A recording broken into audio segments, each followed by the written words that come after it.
श्री गणेशाय नमः। एक बार प्रेम से बोलो श्री शंकर भगवान की जय। शिव पुराण रुद्र संहिता युद्धखंड अध्याय 6। देवों का शिव जी के पास जाकर उनका स्तवन करना, शिव जी के त्रिपुर वध के लिए उद्यत न होने पर ब्रह्मा और विष्णु का उन्हें समझाना, विष्णु के बतलाए हुए शिव मंत्र का देवों द्वारा तथा विष्णु द्वारा जप, शिव जी की प्रसन्नता और उनके लिए विश्वकर्मा द्वारा सर्वदेवमय रथ का निर्माण। व्यास जी ने पूछा, सनत कुमार जी, जब भाइयों तथा पूर्ववासियों सहित उस दैत्यराज की बुद्धि विशेष रूप से मोहाच्छन्न हो गई, तब उसके बाद कौन सी घटना घटी? विभो, वह सारा वृत्तांत वर्णन कीजिए। सनत कुमार जी ने कहा, महर्षि, जब तीनों पुरों की पूर्वोक्त दशा हो गई, दैत्यों ने शिवार्चन का परित्याग कर दिया, संपूर्ण स्त्री धर्म नष्ट हो गया और चारों ओर दुराचार फैल गया, तब भगवान विष्णु और ब्रह्मा के साथ सब देवता कैलाश पर्वत पर गए और सुंदर शब्दों में शिव की स्तुति करने लगे। महेश्वर देव, आप परमोत्कृष्ट आत्मबल से संपन्न हैं। आप ही सृष्टि के कर्ता, ब्रह्मा, पालक विष्णु और संहर्ता रुद्र हैं। परम ब्रह्म स्वरूप आपको नमस्कार है। यूं महादेव जी का स्तवन करके देवों ने उन्हें साष्टांग प्रणाम किया। फिर भगवान विष्णु ने जल में खड़े होकर अपने स्वामी परमेश्वर शिव का मन ही मन स्मरण करके तन्मय हो दक्षिणा मूर्ति के द्वारा प्रकटित रुद्र मंत्र का 1.5 करोड़ की संख्या तक जप किया, जब तक सभी देवता उन महेश्वर में मन लगाकर यूं उनकी स्तुति करते रहे। देवों ने कहा, प्रभो, आप समस्त प्राणियों के आत्मस्वरूप, कल्याणकर्ता और भक्तों की पीड़ा हरने वाले हैं। आपके गले में नीला चिन्ह है, जिससे आप नीलकंठ कहलाते हैं। आप चिद्रूप एवं प्रचेता हैं। आप रुद्र को हमारा प्रणाम है। असुर निकंदन, आप ही हमारी सारी आपत्तियों के निवारण करने वाले हैं। अतः सदा से आप ही हमारी गति हैं और आप ही सर्वदा हम लोगों के वंदनीय हैं। आप सबके आदि हैं और आप ही अनादि भी हैं। आप ही आनंद स्वरूप, अव्यय, प्रभु, प्रकृति, पुरुष के भी साक्षात सृष्टा और जगदीश्वर हैं। आप ही रजोगुण, सत्वगुण और तमोगुण के आश्रय से ब्रह्मा, विष्णु और रुद्र होकर जगत के कर्ता, भर्ता और संहारक बनते हैं। आप ही इस भवसागर से तारने वाले हैं। आप समस्त प्राणियों के स्वामी, अविनाशी, वरदाता, वांग्मयत्व स्वरूप, वेद प्रतिपाद्य और वाच्य, वाचकता से रहित योग वेत्ता योगी, आप ईशान से मुक्ति की याचना करते हैं। आप योगियों के हृदय कमल की कर्णिका पर विराजमान रहते हैं। वेद और संतजन कहते हैं कि आप परम ब्रह्म स्वरूप, तत्वरूप, तेजो राशि और परात्पर हैं। आप सर्वव्यापी, सर्वात्मा और त्रिलोकी के अधिपति हैं। भव, इस जगत में जिसे परमात्मा कहा जाता है, वह आप ही हैं। जगत गुरु, इस जगत में जिसे देखने, सुनने, स्तवन करने तथा जानने योग्य बताया जाता है और जो अणु से भी सूक्ष्म तथा महान से भी महान है वह आप ही हैं। आप चारों ओर हाथ पैर नेत्र सिर मुख कान और नाक वाले हैं, अतः आपको चारों ओर से नमस्कार है। सर्वव्यापिन, आप सर्वज्ञ, सर्वेश्वर, अनावृत और विश्व रूप हैं। आप विरूपाक्ष को सब ओर से अभिवादन है। आप सर्वेश्वर, भवाध्यक्ष, सत्यमय, कल्याणकर्ता, अनुपमेय और करोड़ों सूर्यों के समान प्रभावशाली हैं। आपको हम चारों ओर से दंडवत प्रणाम करते हैं। विश्वाराध्य, आदि अंत शून्य, 26वें तत्व, नियामक रहित तथा समस्त प्राणियों को अपने अपने कार्यों में प्रवृत्त करने वाले आपको हमारा सब ओर से प्रणाम है। आप प्रकृति के भी प्रवर्तक, सबके प्रपितामह और समस्त शरीरों में व्याप्त हैं। आप परमेश्वर को हमारा नमस्कार है। श्रुतियाँ तथा श्रुति तत्व के ज्ञाता विज्ञजन आपको वरदायक, समस्त भूतों में निवास करने वाला, स्वयंभू और श्रुति तत्वज्ञ बताते हैं। नाथ, आपने जगत में अनेकों ऐसे कार्य किए हैं जो हमारी समझ से परे हैं। इसीलिए देवता, असुर, ब्राह्मण और अन्यान्य अस्थावर जंगम भी आपकी ही स्तुति करते हैं। शंभो, त्रिपुरवासी दैत्यों ने हमें प्रायः नष्ट सा कर डाला है, अतः आप शीघ्र ही उन असुरों का विनाश करके हमारी रक्षा कीजिए, क्योंकि देववल्लभ, हम देवों के एकमात्र आप ही गति हैं। परमेश्वर, इस समय वे आपकी माया से मोहित हो गए हैं, अतः प्रभो वे भगवान विष्णु द्वारा बताई हुई युति के चक्र में फंसकर सारा धर्म कर्म छोड़ बैठे हैं। भक्तवत्सल, हमारे सौभाग्यवश इस समय उन दैत्यों ने संपूर्ण धर्मों का परित्याग कर दिया है और नास्तिक शास्त्र का आश्रय ले रखा है।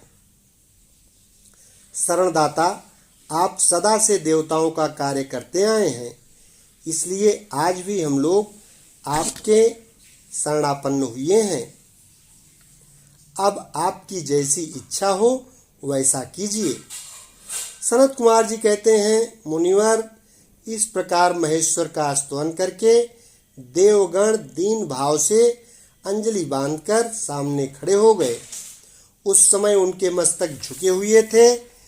इस प्रकार जब सुरेंद्र आदि देवों ने महेश्वर की स्तुति की और विष्णु ने ईशान संबंधी मंत्र का जप किया, तब सर्वेश्वर भगवान शिव प्रसन्न हो गए और वृष पर सवार हो वहीं प्रकट हो गए। उस समय पार्वती पति शिव का मन प्रसन्न था। उन्होंने नंदीश्वर की पीठ से उतरकर विष्णु का आलिंगन किया और फिर वे नंदी पर हाथ टेककर खड़े हो गए और संपूर्ण देवताओं की ओर कृपा भरी दृष्टि से देखकर गंभीर वाणी में श्री हरि से बोले।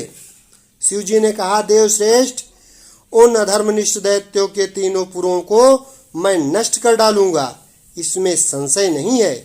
परंतु वे महादैत्य मेरे भक्त थे और उनका मन सुदृढ़ रूप से मुझ में लगा रहता था।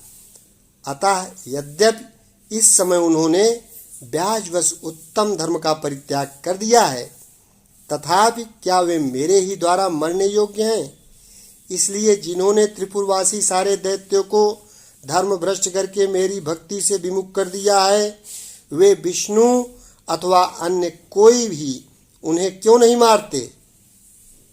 मुनीश्वर, शंभु के वचन सुनकर उन समस्त देवताओं का तथा श्री हरि का भी मन उदास हो गया।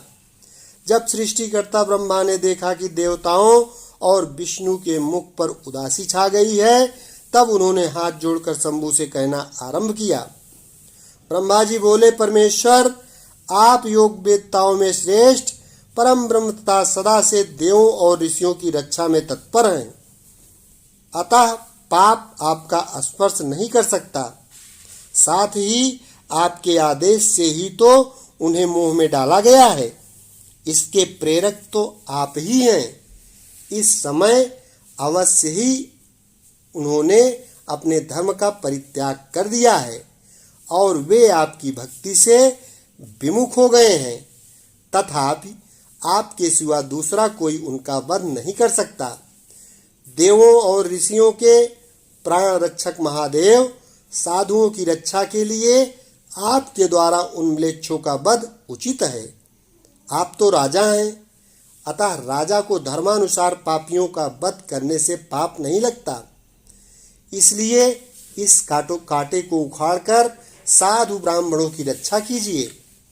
राजा यदि अपने राज्य तथा सर्वलोकाधिपत्य को स्थिर रखना चाहता हो तो उसे अपने राज्य में एवं अन्यत्र भी ऐसा ही व्यवहार करना चाहिए। इसलिए आप देवगणों की रक्षा के लिए उद्यत हो जाइए, विलंब मत कीजिए। देवदेवेश, बड़े बड़े मुनीश्वर, यज्ञ, संपूर्ण वेद, शास्त्र, मैं और विष्णु भी निश्चय ही आपकी प्रजा हैं। प्रभो, आप देवताओं के सार्वभौम सम्राट हैं। ये श्रीहरि आदि देवगण तथा सारा जगत आपका ही कुटुंब है। अजन्मा देव श्री हरि आपके युवराज हैं और मैं ब्रह्मा आपका पुरोहित हूँ तथा आपकी आज्ञा का पालन करने वाले शक्र राज कार्य संभालने वाले मंत्री हैं। सर्वेश, अन्य देवता भी आपके शासन के नियंत्रण में रहकर सदा अपने अपने कार्य में तत्पर रहते हैं। यह बिल्कुल सत्य है। सनत कुमार जी कहते हैं, व्यास जी, ब्रह्मा की ये बात सुनकर सुरपालक परमेश्वर शिव का मन प्रसन्न हो गया। तब उन्होंने ब्रह्मा जी से कहा। शिव जी बोले, ब्राह्मण, यदि आप मुझ देवताओं का सम्राट बतला रहे हैं, यदि आप मुझे देवताओं का सम्राट बतला रहे हैं, तो मेरे पास उस पद के योग्य कोई ऐसी सामग्री तो है नहीं जिससे मैं उस पद को ग्रहण कर सकूं, क्योंकि न तो मेरे पास कोई महान दिव्य रथ है, न उसके उपयुक्त सारथी हैं, और न संग्राम में विजय दिलाने वाले वैसे धनुष बाण ही हैं कि जिन्हें लेकर मैं मनोयोग पूर्वक संग्राम में उन प्रबल दैत्यों का वध कर सकूं। यूं कहकर वे चुप हो गए। परंतु शिव जी को शीघ्र प्रस्तुत होते न देखकर समस्त देवता, कश्यप आदि ऋषि अत्यंत व्याकुल तथा दुखी हो गए। तब भगवान हरि उनसे कहा। भगवान विष्णु बोले, देवों तथा मुनियों, तुम लोग क्यों दुखी हो रहे हो? तुम्हें अपने सारे दुख का परित्याग कर देना चाहिए। अब तुम सब लोग आदरपूर्वक मेरी बात सुनो। देवगण, तुम ही लोग विचार करो कि महान पुरुषों की आराधना सुख साध्य नहीं होती। मैंने ऐसा सुना है कि महदाराधन में पड़े महदाराधन में पहले महान कष्ट झेलना पड़ता है। पीछे भक्त की दृढ़ता देखकर इष्ट देव अवश्य प्रसन्न होते हैं। परंतु शिव तो समस्त गणों के अध्यक्ष तथा परमेश्वर हैं। ये तो आशुतोष ही ठहरे। अतः पहले ओम का उच्चारण करके फिर नमः का प्रयोग करें, फिर शिवाय कहकर 2 बार शुभम का उच्चारण करें, उसके बाद 2 बार कुरु का प्रयोग करके फिर शिवाय नमः ओम जोड़ दें।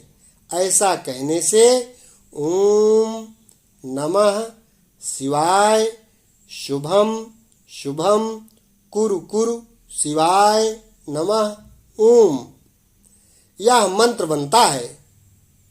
बुद्ध विशारदों, यदि तुम लोग शिव की प्रसन्नता के लिए इस मंत्र का पुनः 1 करोड़ जप करोगे तो शिव जी अवश्य तुम्हारा कार्य पूर्ण करेंगे। मुने, प्रभावशाली श्री हरि ने जब यूं कहा तब सभी देवता पुनः शिवाराधना में लग गए। तत्पश्चात श्री हरि भी देवों तथा मुनियों के कार्य की सिद्धि के हेतु शिव में मन लगाकर विशेष रूप से विधि पूर्वक जप में तत्पर हो गए। मुनि श्रेष्ठ, इधर देवगण धैर्य संपन्न हो बारंबार शिव शिव यों उच्चारण करते हुए 1 करोड़ जप करके सामने खड़े हो गए। इसी समय स्वयं साक्षात शिव पूर्वोक्त स्वरूप धारण करके प्रकट हो गए और यूं कहने लगे। श्री शिव जी बोले, हरे ब्राह्मण, देवगण तथा उत्तम व्रत का पालन करने वाले मुनियों, मैं तुम लोगों के इस जप से प्रसन्न हो गया हूँ। अतः अब तुम लोग अपना मनोवांछित वर मांग लो। देवताओं ने कहा, देवाधिदेव कल्याणकर्ता जगदीश्वर, यदि आप हम पर प्रसन्न हैं तो देवों की विकलता का विचार करके शीघ्र ही त्रिपुर का संहार कर दीजिए। परमेश्वर, आप दीन बंधु तथा कृपा की खान हैं। आपने ही सदा से हम देवताओं की बारंबार विपत्तियों से रक्षा की है, अतः इस समय भी आप हमारी रक्षा कीजिए। सनत कुमार जी कहते हैं, ब्राह्मण, तब ब्रह्मा और विष्णु सहित देवों की वो बात सुनकर शिव जी मन ही मन प्रसन्न हुए और पुनः इस प्रकार बोले। महेश्वर ने कहा, हरे ब्राह्मण, देवगण तथा मुनियों, अब त्रिपुर को नष्ट हुआ ही समझो। तुम लोग आदर पूर्वक मेरी बात सुनो और उसके अनुसार कार्य करो। मैंने पहले जिस दिव्य रथ, सारथी, धनुष और उत्तम बाण को अंगीकार किया है, वह सब शीघ्र ही तैयार करो।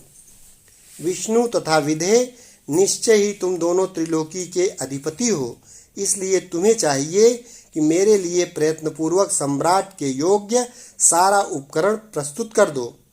तुम दोनों सृष्टि के सृजन और पालन कार्य में नियुक्त हो, अतः त्रिपुर को नष्ट हुआ समझकर देवताओं की सहायता के लिए यह कार्य अवश्य करो। यह शुभ मंत्र जिसका तुम लोगों ने जप किया है, महान पुण्यमय तथा मुझे प्रसन्न करने वाला है।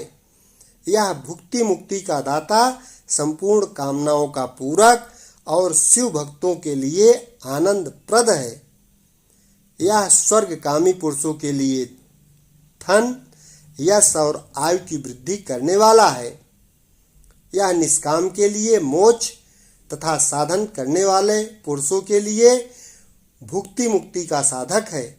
जो मनुष्य पवित्र होकर सदा इस मंत्र का कीर्तन करता है, सुनता है अथवा दूसरे को सुनाता है, उसकी सारी अभिलाषाएं पूर्ण हो जाती हैं।